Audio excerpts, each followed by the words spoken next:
ಇಲ್ಲಿ ಎಷ್ಟು ಹೊಡೆದ್ರು ಇವತ್ತು? ಈ ಸಲ ಕಪ್ ನಮ್ದೇ. Okay, ಯಾವ ರೀತಿ ಪ್ರಿಪರೇಷನ್ ಇತ್ತು ಇವತ್ತಿನ ಒಂದು ಗೇಮ್ ಅಲ್ಲಿ? ಇವ್ರನ್ನ ಹೇಳಿ. ಅದು ಫಸ್ಟ್ ವಿಕೆಟ್ ಬೇಗ ಹೋದ್ರು ಚೆನ್ನಾಗಿ ಕೊಹ್ಲಿ ಒಂದ್ ಕಡೆಯಿಂದ ಆಂಕರ್ ಮಾಡಿದ್ರು. Then event on great. Padikkal ಅಂತೂ ಬಾಲ್ 1 ಇಂದಾನೆ ಡೆಫಿನೆಟ್ಲಿ ಚೆನ್ನಾಗಿ ಆಡಿದ್ರು. 104 ಪಾರ್ಟ್ನರ್ಶಿಪ್ ಏನೋ ಬಂತು. Definitely well plan and couple of wicket central ಬಿತ್ತು. ಬಟ್ ಸ್ಟಿಲ್ ಏನೋ ಗೊತ್ತಲ್ಲ, ನಮ್ ಬ್ಯಾಟಿಂಗ್ ಲೈನ್ ತುಂಬಾ ಚೆನ್ನಾಗಿದೆ. ಸೊ ಡೆಫಿನೆಟ್ಲಿ ಈಸಿಯಾಗಿ ವಿನ್ ಆದ್ವಿ. Okay. ಈಗ ಪಡಿಕಲ್ ಮತ್ತೆ ಕೊಹ್ಲಿ ಅವರು ಆಡ್ತಾ ಇರ್ತಾರೆ ಅಲ್ವಾ? ಸೊ ಪಡಿಕಲ್ ಅವರು ಔಟ್ ಆಗ್ತಾರೆ. ಔಟ್ ಆಗಿದ್ದ ನೆಕ್ಸ್ಟ್ ಮಿನಿಟ್ ಅಲ್ಲೇ ವಿರಾಟ್ ಅವರು 6 ಹೊಡಿತಾರೆ. ಎಷ್ಟು ಕ್ರೇಜಿ ಆಗಿತ್ತು ಅದು. ಡೆಫಿನೆಟ್ಲಿ ನಾವ್ ಅನ್ಕೊಂಡ್ವಿ ವಿರಾಟ್ ಸ್ವಲ್ಪ ಸ್ಲೋ ಡೌನ್ ಆಗ್ಬೋದು ಅನ್ಕೊಂಡ್ವಿ, ಬಿಕಾಸ್ ಆಗ್ತಾನೆ ವಿಕೆಟ್ ಬಿದ್ದಿತ್ತು. ಬಟ್ ಏನೋ is chase master king Kohli ಅವರು ಡೆಫಿನೆಟ್ಲಿ ಎಲ್ಲೂ ಬಿಟ್ಕೊಡ್ಲಿಲ್ಲ.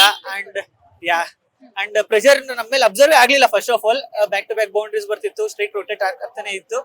ಸೊ ಡೆಫಿನೆಟ್ಲಿ ಇಟ್ಸ್ ಸ್ಟೇಡಿಯಂ ಅಲ್ಲಿ ಯಾವ ರೀತಿ ಎಂಜಾಯ್ಮೆಂಟ್ ಇತ್ತು ಇವತ್ತು? ಚಿನ್ನಸ್ವಾಮಿ ಆದ್ರೇನೆ ಇಂಡಿಯಾಲೇ ಬೆಸ್ಟ್ ಸ್ಟೇಡಿಯಂ ಇಲ್ಲಿ. So as usual atmosphere is terrific. ತುಂಬಾ ಚೆನ್ನಾಗಿತ್ತು. ಯಾಕೆ ಅಂದ್ರೆ ಲಾಸ್ಟ್ ಮ್ಯಾಚ್ ಗೆದ್ದಿದ್ರು, ಸೊ ಎಲ್ಲರೂ ಸ್ಯಾಡ್ ಆಗಿದ್ರು. ಇವತ್ತು ಎಲ್ಲರ ಮುಖದಲ್ಲೂ ಒಂದು ಒಂದು ಬ್ರೈಟ್ನೆಸ್ ಜಾಸ್ತಿ ಕಾಣಿಸ್ತಾ ಇದೆ. ಸೊ ಹಾಗಾಗಿ ಹೇಳ್ತಾ ಇದ್ದೀನಿ. 200+ ಅಂದಿದ ತಕ್ಷಣ ಸ್ವಲ್ಪ ಡೌಟ್ ಇರುತ್ತೆ, ಚೇಸ್ ಮಾಡ್ತಾರಾ ಇಲ್ವಾ ಅಂತ. ಬಟ್ ಬ್ಯಾಟಿಂಗ್ ಪಿಚ್ ಆಗಿರೋದ್ರಿಂದ ಅಂಡ್ ಯಾವಾಗ್ಲೂ ಹೇಳೋದಂಗೆ ಎಲ್ಲೂ ಅಬ್ಸರ್ವ್ ಬರ್ಲಿಲ್ಲ, ಈಸಿಯಾಗಿ ಇತ್ತು. And back to back boundaries ಇರ್ತಿತ್ತು. ಕೊಹ್ಲಿ ಕೂಡ ಚೆನ್ನಾಗಿ ಆಡಿದ್ರು and very good couple of shots ಬಂತು. ಸೊ ಡೆಫಿನೆಟ್ಲಿ ಹ್ಯಾಪಿ ಕೊಹ್ಲಿ ಆಡಿದ್ದೀನಿ. I think GT 20-30 run short ಇದ್ರು. ಡೆಫಿನೆಟ್ಲಿ 3 ವಿಕೆಟ್ಸ್ ಡೌನ್ ಇದ್ದಿದ್ದು ಅವರು. They had very good batters down also. ಇನ್ನ ಸ್ವಲ್ಪ ಫಾಸ್ಟ್ ಆಗಿ ತಗೊಂಡು ಹೋಗ್ಬೋದಿತ್ತು. Apart of Sai Sudarshan intent ಕಡಿಮೆ ಇತ್ತು ಸ್ವಲ್ಪ ಅವ್ರ ಕಡೆಯಿಂದ. ಬಟ್ಲರ್ ಮೇಲೆ ಹೋಪ್ಸ್ ಇತ್ತು ಆಕ್ಚುಲಿ, ಬಾಸ್ ಆಡ್ತಾರೆ ಅಂತ.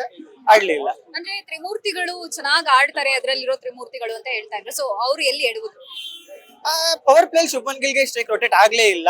ಸುದರ್ಶನ್ ಕೂಡ 57-58 ಬಂತ ಅಷ್ಟೇ ಪವರ್ ಪ್ಲೇ ಅಲ್ಲಿ. Chinnaswamy that's not a great score at all. ನಾನು 70 ಇದ್ದಿದ್ರೆ it would have been better. First batting ಇತ್ತಲ್ವಾ. ಸೊ ಇವನ್ ಗಿಲ್ ಅದೇ ಹೇಳಿದ್ವಿ ಈಗ ಪೋಸ್ಟ್ ಮ್ಯಾಚ್ ಪ್ರೆಸೆಂಟೇಷನ್ ಅಲ್ಲಿ, ಐ ವಾಂಟೆಡ್ ಸ್ಟ್ರೈಕ್ ಸ್ವಲ್ಪ ಅಂತ ಪವರ್ ಪ್ಲೇ ಅಲ್ಲಿ. ಸೊ ನೆಕ್ಸ್ಟ್ ಸ್ಟ್ರೈಕ್ ರೊಟೇಟ್ ಮಾಡ್ಕೊಂಡು if they go on definitely ಆಡ್ತಾರೆ. ಮೇಡಮ್ ನೀವೇನ್ ಹೇಳ್ತೀರಾ? I am so happy. Next match all the best. ಈ ಸಲ ಕಪ್ ನಮ್ದೇ. Thank you so much. Thank you sir. Latest ಹಾಗೂ ಇಂಟ್ರೆಸ್ಟಿಂಗ್ ಸುದ್ದಿಗಳಿಗಾಗಿ ಬಾಸ್ ಟಿವಿ ಕನ್ನಡ ಚಾನೆಲ್ನ ಸಬ್ಸ್ಕ್ರೈಬ್ ಮಾಡಿ. ಹಾಗೆಯೇ ಬೆಲ್ ಐಕಾನ್ ಪ್ರೆಸ್ ಮಾಡಿ.